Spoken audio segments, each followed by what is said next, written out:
everyone, and welcome to another edition of ZankCast. We have a special guest. Our guest is in Japan and is a Baytuber that is on the rise. Ladies and gentlemen, for our guest today, we have, with almost 6,000 subscribers, Noel from Japan. Hi. Hello, everyone. Why, hello. I'm Noel. Thank you so much, Zankye, for the introduction. It's such an honor to be here. Thank you so much for being able to make it for the interview. So I want to first ask for if anyone who's wondering, introduce yourself, give a little biography.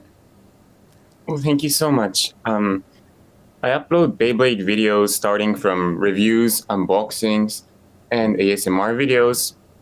Recently, I've been doing some Bey hunting videos in Japan. Some locations are locations that Zankye introduced to me, and I've been trying to find some interesting bays starting from first generation Metal Fight, Beyblade Burst bays. Sometimes I go to secondhand stores. Recently, I've been to a place called Osaka in Japan. It was so fun to make Beyblade videos over there. And I started Beyblade from the first generation, and I really got into Beyblade from the Metal Fight series. And I started uploading videos on YouTube from this Burst series. Looking forward to the next generation of Beyblade. Thank you. All right. So I saw one of your first videos on your YouTube channel was covering, I think it was like Big Bang Genesis. So it's kind of curious. Yeah. Thank you. Big fan, huh? Exactly. Well, Genesis is actually my favorite Beyblade, and to be precise, Regalia Genesis is my favorite. And like the video was like upgrading Regalia Genesis to Big Bang Genesis, I think. So, yes, that was one of my first Beyblade videos, and it's very memorable. The style, the editing style and everything is quite different from what I do right now. Thank you so much.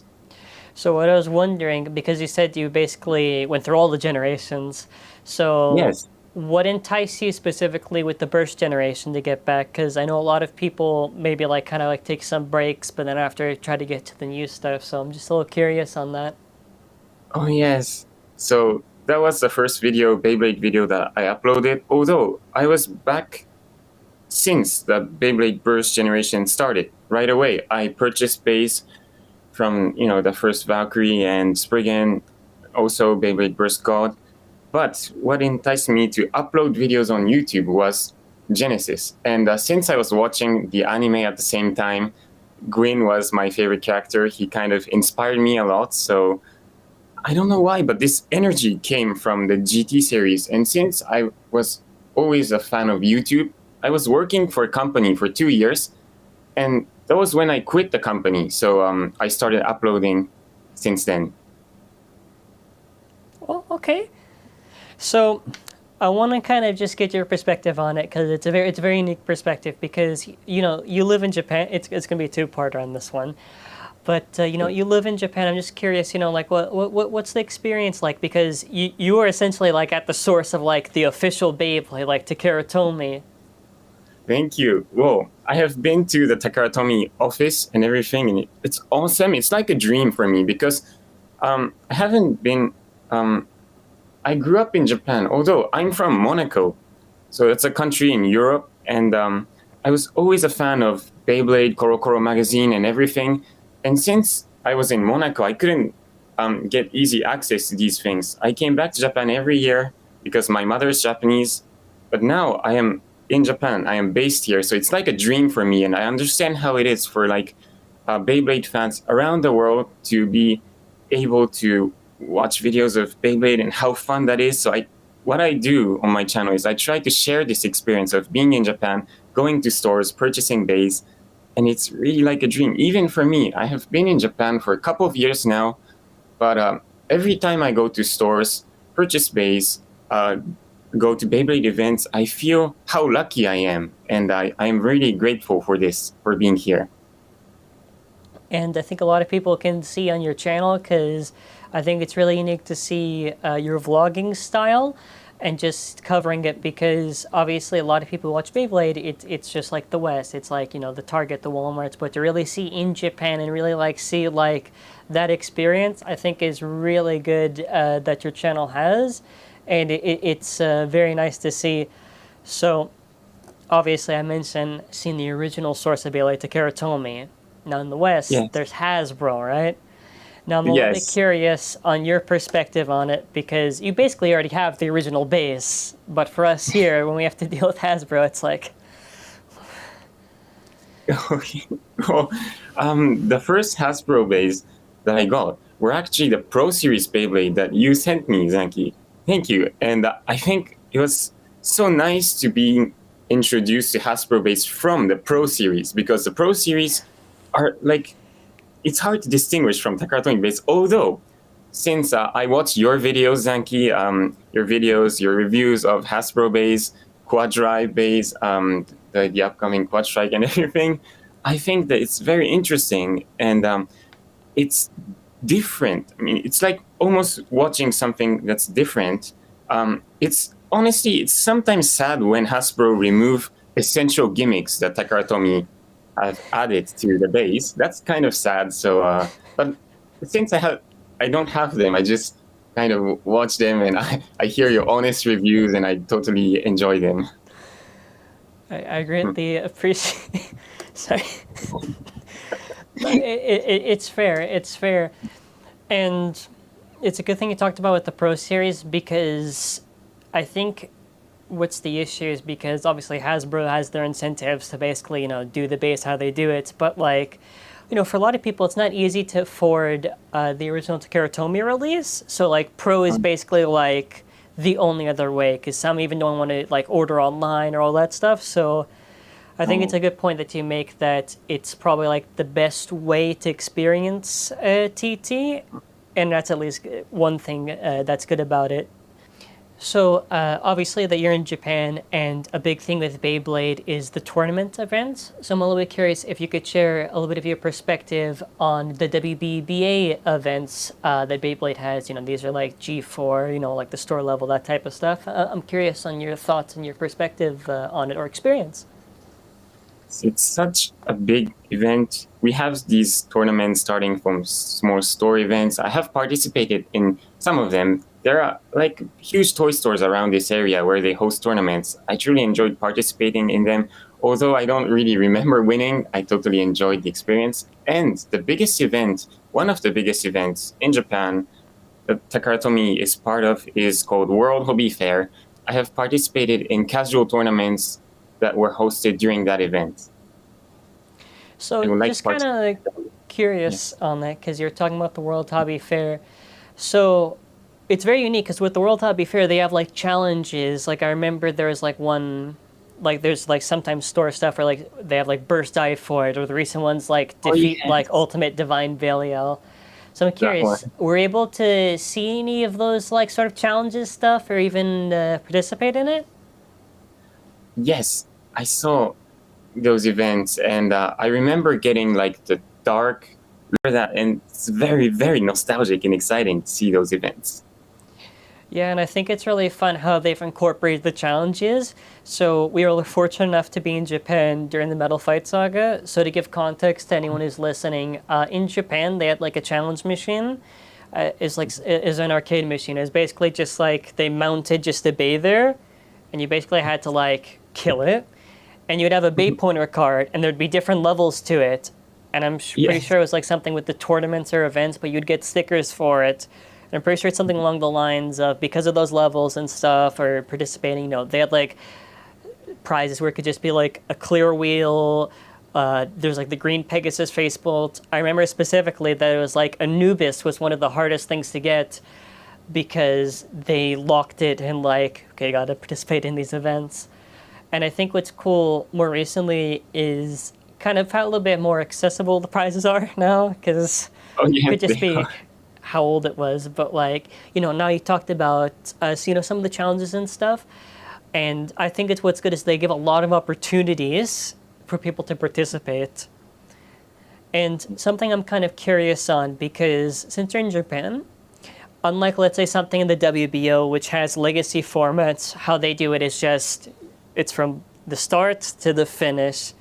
So I'm kind of curious on your thoughts on, like, bursts, or you can even talk about Metal Fight, but, you know, like the progression of Beyblade, just seeing, like, the base compete, you know. Yes, I think that the excitement has accelerated from the Burst series. It's more accessible. People can participate in tournaments with their Burst base. I'm not really familiar with how the system works around the world, but at least for the Japanese system, I think it's very generous for Takara Tomy to host those events that are easily accessible. Sometimes, I'm not sure if it's still going on, but they have like age differences, like participating. I'm not sure. There were a couple of events that I wanted to participate, but I couldn't because I was too old to participate. But apart from that, I have nothing against it. I mean, it's a very great, good system, organized. Thank you, Takara Tomy. Yeah, it's actually And interesting you WBO. mention it, because in Japan, there are like specific, I think I remember this, there are like specific layers where like it's only for elementary school kids to win. Yes. So like, you know, for a lot of people who are just like pure collectors, I'm sure like if you're in Japan, you have to like, you know, raise your son or daughter, and you're like, all right, you gotta win this because I gotta sell this on Buyee. That happens. So- That happens.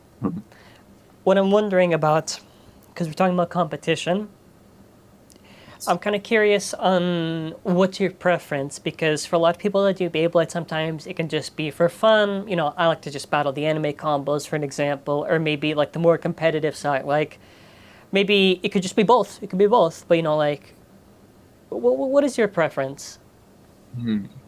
Well, the core of Beyblade for me is with the story. So it's with Koro Koro magazine and the anime.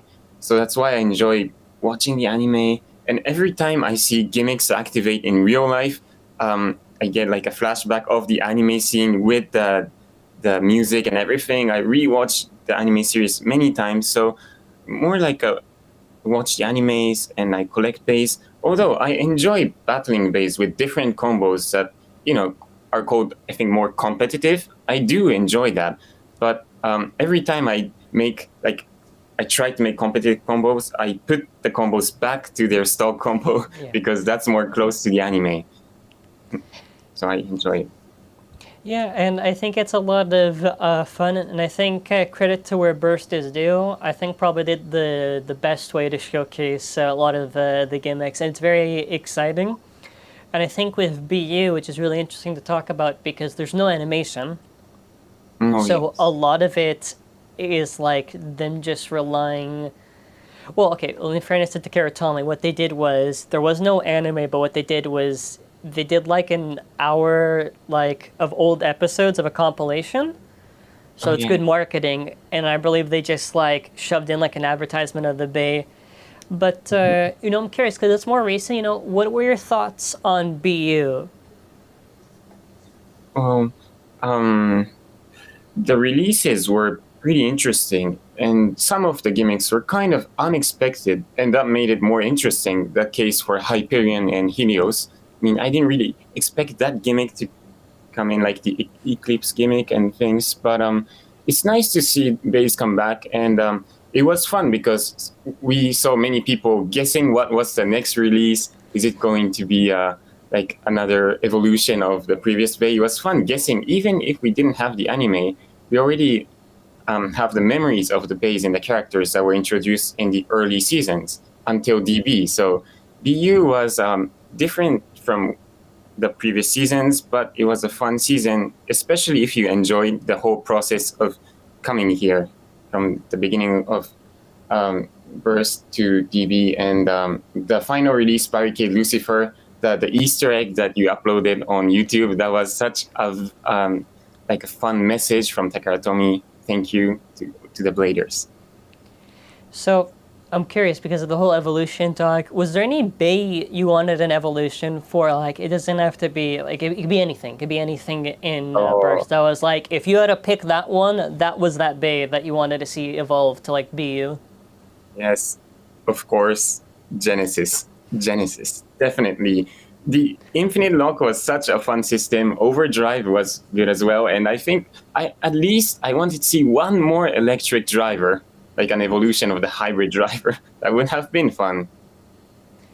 It's actually interesting because they're very stingy on what they do, and I think part of it has to probably do with the cost of production, because obviously for like one electric driver, it's like to do it and all that stuff, they have to like make it higher.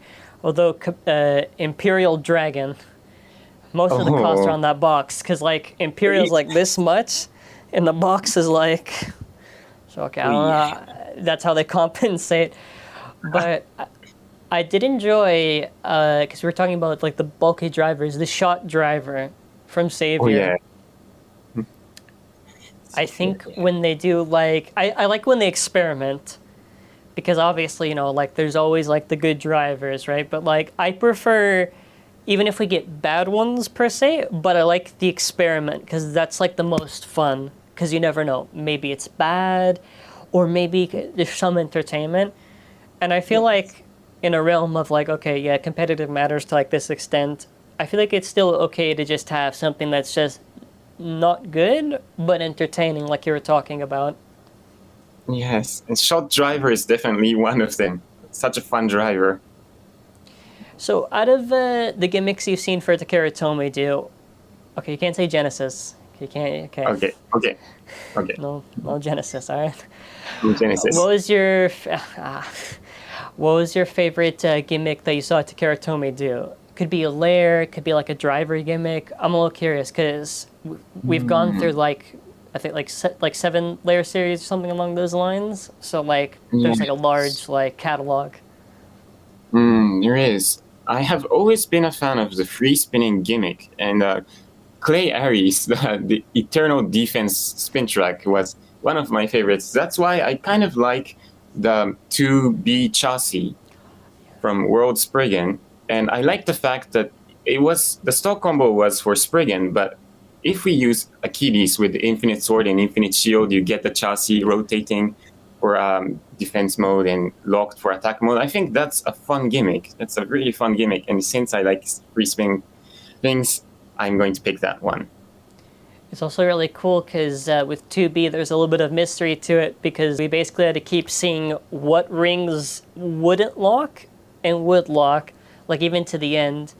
I think it's really fun to see when they plan ahead of time, which, speaking of which, I think one of the biggest bays that have done this, and this is a term I basically call it, is like Beyblade DLC, which is essentially like you have to buy another release just to like upgrade the bay. So like in Chozetsu, it's like 3 times. You had to buy the triple booster for the dagger frame.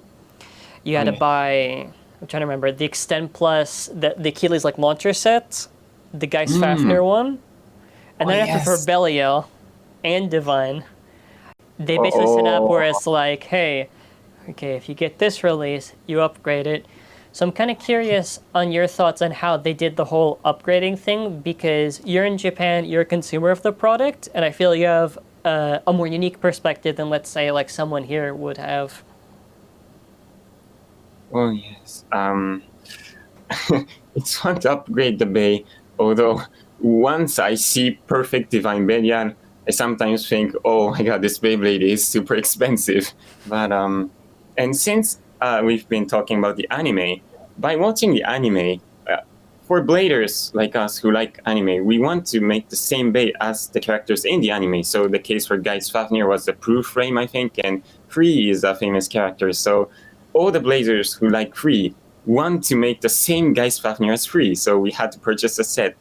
And I mean, that set, it's, if you go to stores in Japan, mostly they have the products on the release date. So it's hard. Sometimes they get sold out. But as for the price, I mean, I'm happy that I'm an adult now, that I've been working for a couple of years. But if I was a child, the perspective could have been different about the price. And I still think it's expensive to complete Belial. A bit too much. Yeah, and on the topic of prices, we've seen this with just general inflation and just over the years. Like if you compare the prices, it's always like a slight increase in the yen. I think it's an interesting incentive that they do, because they always make it in some way where it's like, hey, if you complete this, you get something cool out of it. And it reminds me because I think they did it 2 times out of recently that I can remember, which was the Dynamite Battle December random booster. If you got the entire set, you get like the Holy King Divine Dynamite, yeah. and there was the Black Xiphoid. Yes. So I think the way that they build it is really cool because like here we don't really get that. The closest thing is maybe Hasbro does like a recolor that might be kind of close for you to color match. But I want to just talk about something else, which is sort of, parts. So obviously, Takara Tomy, kind of known just to be recycling quite a bit. I think, I can't even count how many new drivers they actually did that was not like technically a recycled one. But what was a driver that you would have liked to see them do? Whether it's maybe, okay, you can't say electric driver because I remember you answered this actually. Okay, other than electric driver. What would be a driver that you would like to see? And it could be a repeated one, like a high variant, dash, if you want metal. Just curious.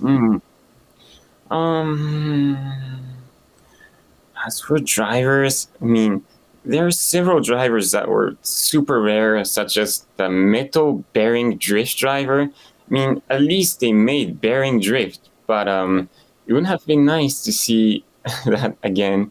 The special thing about the driver is that it's very special because only few people have it, lucky people. So it would have been nice for Takara Tomy to release that in some kind of way. I mean, at first I was kind of expecting Barricade Lucifer to have the driver, but now I'm happy with bearing Mobius. Yeah, why not? But that driver is, I think, too powerful, so there may be more balanced version of it. So you talked about metal bearing drift, and that's actually a really important thing to talk about because in Japan, with how they have it, they have like a lot of these campaigns for limited time.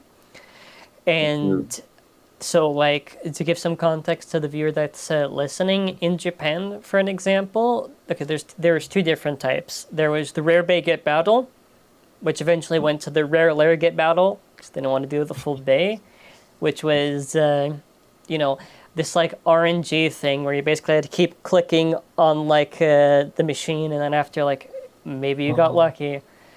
Or the other one was like these purchase campaigns. So for like a limited time, if you purchase specific releases, like earlier on, it would be like you complete and you get like the Gurren Bloody Longinus or like the Gold Winning Valkyrie. So I'm kind of curious on, have you ever tried any of those buying campaigns? And if you did, what layers or parts did you get? And drivers too. Yes. I didn't get lucky with the campaigns that that's like if you get lucky you get this. I applied to I think almost all of them. I didn't get lucky enough, so I don't have a specific one, but I remember for the Metal Fight Saga, I applied to a couple of campaigns with the Koro magazine, which is a magazine, you have campaigns with the magazine as well, and we get like limited color base, like Burn Phoenix, El Drago, that kind of stuff I remember. And this is kind of different from your question, but I still have Soul Blaze, and I'm happy I bought the movie ticket early. I'm not sure if this is technically a campaign, but it's a rare bait that you get. It was like kind of like cross promotion because it was like if you buy like the Blu-ray or something like that, it was like you get the bay, and I remember there was like the face bolt, and there's like the stickers to it. So obviously we talked about Metal Fight. So a big thing, which I think even everyone here is about like remakes. So Burst was very fortunate enough to give fans, like old fans, the opportunity to like see their favorite bay, but in the Burst system. Now I'm kind of curious because there's been a mix of the plastic generation for remakes, the Metal Fight. They didn't get to 4D. I'm still holding a TT to that. But what was your favorite set of remakes, or even just doesn't have to be like a specific set. It could just be any of the bays that was maybe your favorite that you saw that they did. Whoa. Some of them were in sets, some of them were in random boosters, but I really liked the set where they included the base from Gangan Galaxy, I think, and Ray Unicorno was my favorite remake with the Unite driver. They did well with that, and the color scheme with for the spin track was very well. So Ray Unicorno is my favorite remake from Metal Fight Saga. And I think what's really nice about the remakes is that they do a very close enough adaptation. I like how they did the rare, like the foil stickers, right? Where you put it on Ray and it looks really nice. And I think the best thing that they did was the GT system where like you could actually customize it, kind of like how you could for Metal Fight. I think that was one of their best ideas. And what was really nice is that if GT never happened, we would have never had that type of style. Because GT was like the experiment, it was like the baseline. And I'm just kind of, because you mentioned the whole thing with like all these sets and stuff. What were you, obviously, before all this stuff, for the remakes, was there anything else you're hoping that TT could have done? Like for a specific remake you would have wanted to see? It can just be whatever you wanted, personally. Well, apart from the 4D that you mentioned, there's something about Metal Fight. You know, we've had this wheel called, not in metal, but light wheel, I think it was, for the plastic random boosters during the Metal Fight. I wouldn't have liked Takara Tomy to like upgraded them and make into like remakes so that they, in the anime, we get like Clay Ares with Pegasus, like plastic versus metal, but they fight at the same power. So it wouldn't have been nice to get a remake that's equally powerful as the other remakes. I think it would have been a good idea because there was Wind Aquario, Clay Ares, and Mad Cancer off the top of my head. And I feel like they could have. At least like there are ones where they basically like almost one-to-one. Like they could have probably, what I thought they would have done, because a lot of them share the same, like there's Flame Libra, Flame Sagittario, Flame Bixis. Yes.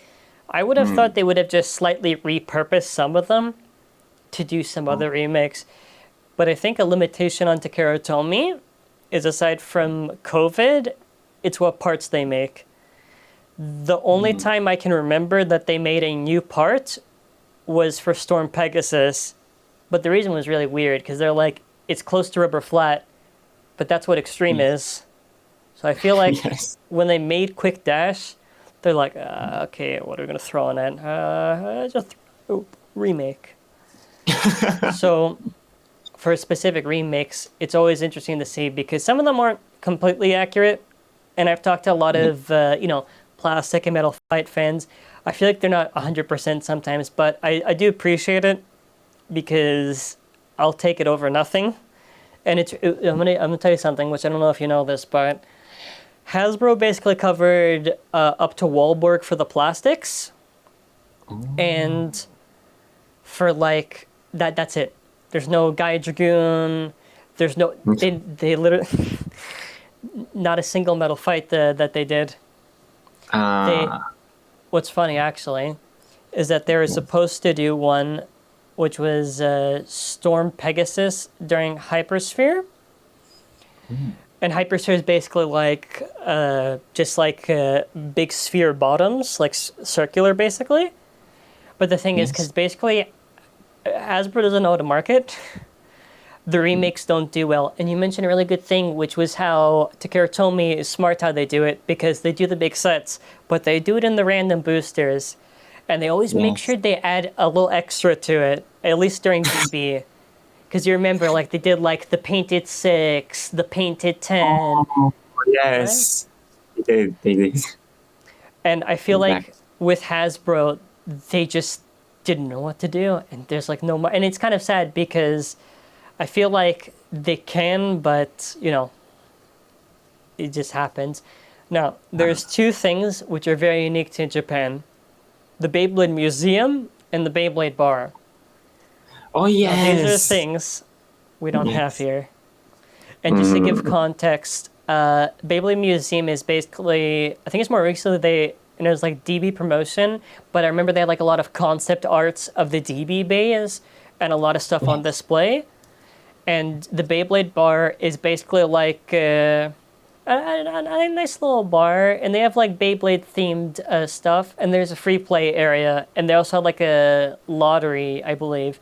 But I'm curious on your perspective on this because you're in Japan, and I'm sure the viewers would love to hear it. Yes, that's a fantastic concept, and especially I went to Beyblade Museum. It was fun. They had these arts from the past generations as well, very nostalgic, and they had these original goods that you could purchase. As for Beyblade Bar, the concept is great because it's not since it's called a bar. I mean, I think there's no age restriction.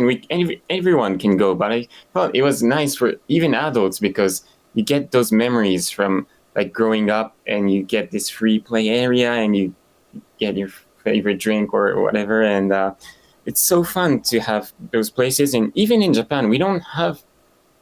I don't know. There's only like 1 or 2 Beyblade Bar, right? So I wish they had more of that.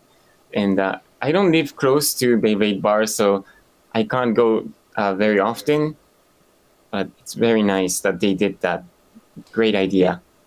And it's also like for limited time too, so which obviously I guess that makes sense. But I feel like because we'll get to the 4th generation in a second, but I do feel like it's such a nice way to pay respect to like people have supported throughout the generations.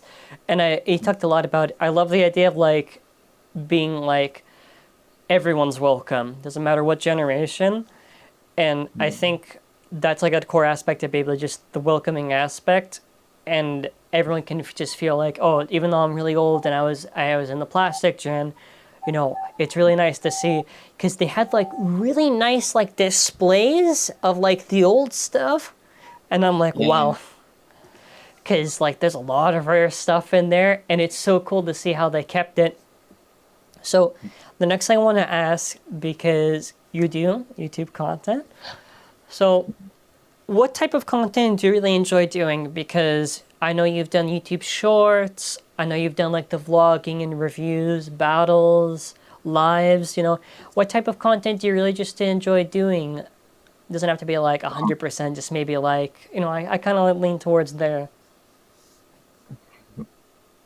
Yes, thank you. Well, since I film and edit my content myself, as an editor, I like contents that are not too hard to edit, because sometimes I shoot too many clips and I go like, why, there's too many clips, what I'm going to do. But the contents I truly enjoy making are the ones that I film outside in the city. I mean, it's nice to stay here and experiment with bass, trying new combos, but going outside, purchasing bass, it's fun because of course, I'm still a Beyblade fan. I'm a huge Beyblade fan, and that's why I'm doing this. So I'm not just sharing this experience, but I'm actually enjoying that moment myself of searching bass, even like going to secondhand stores, finding rare bass.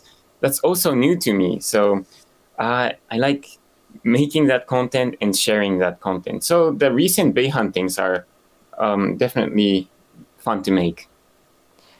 Yeah, and I think it's really cool to see you explore, and I think what's really nice about YouTube is the opportunity for creativity, because I was just checking on your page, and I think it's interesting, and the best part about it is hobbies that you can enjoy doing, and it doesn't have to feel like overbearing, where it feels like kind of like a job, and well, it is a job, but like what I mean is like, like where you start to not enjoy it. And I think your style is very unique because of the shots and the pacing. And I feel like a lot of people, when they record, they don't remember a lot of stuff. And it's kind of like narrative, right? Because you're setting up.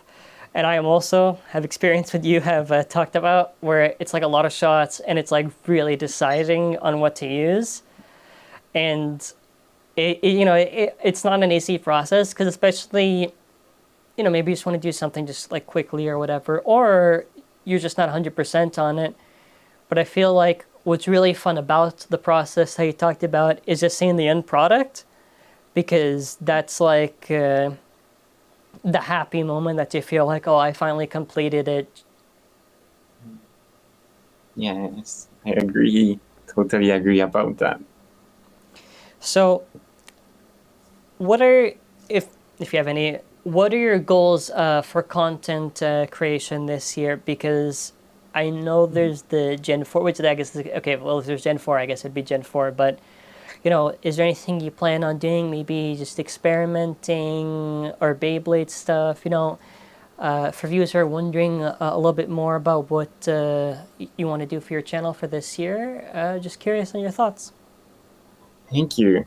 Well, since during the Burst generation, I was kind of experimenting what I should do because I wasn't really sure what to do with YouTube and editing and stuff. But now I feel happy that I can edit faster than when I started. I'm not technically a fast editor, but I can feel the progress every day, day by day, by making new videos and challenging new content. So there are several formats that I feel comfortable with. So I'm going to keep that format even after the next generation begins.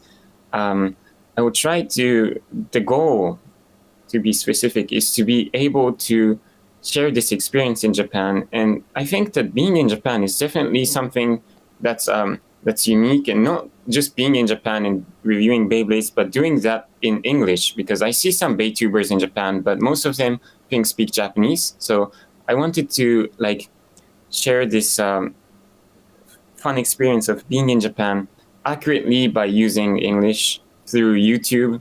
So I want this to be an advantage. So I have to explore and challenge new things this year. And I think it's a good point that you make, because obviously Beyblade is like a niche hobby, but I think what's always unique about it, regardless of whatever content it may be, it's like the take that the creator has. So it can be personality, how they handle it. And I feel, like you've said, unique approach in your style is kind of, what you want to focus on. And it shows in the content. And I think that's why, you've been doing very good, passing 5,000, 6,000, 10K, 100K eventually, right? It's like a fun journey of growing. So the next thing I wanted to ask, which was just ending off, if there's anything you want to plug for videos or anything, stuff like that, Instagram, whatever, the floor is yours. Or if there's anything else, it's up for you. Oh, thank you, Zankye. I always remember the moment. I occasionally do YouTube lives, and I remember the moment you joined in one of the lives and you commented, and that's when we started talking through chat and stuff. And I'm so grateful for this opportunity to be able to be part of this community. And it's such an honor to be here. And people, as for this opportunity as well, if anyone's watching and you haven't seen my videos, I would gratefully appreciate if you could just check my channel. I don't know if there's something that's attractive, that's the content from Japan. Well, make sure to check that as well. Thank you, everyone, and thank you, Zankye. It's just so fun. It's actually the first time for us to be able to talk like this, isn't it? Because we've been talking through chats, and I don't know. It's so fun. This is exciting. I've been waiting for this moment, and if you're coming to Japan this year, hopefully. Let me know. Thank you. Yes. No, it's I'm winning on the March thing. The moment they say the 4th generation is this year, I'm going. Yes. So I want to say, for anyone who wants to check out Noel's YouTube channel, Instagram, Twitter, any of that, you will see all the links in the description below. They cover Beyblade content, also some of their personal hobbies. So please make sure to show them some love and subscribe to them.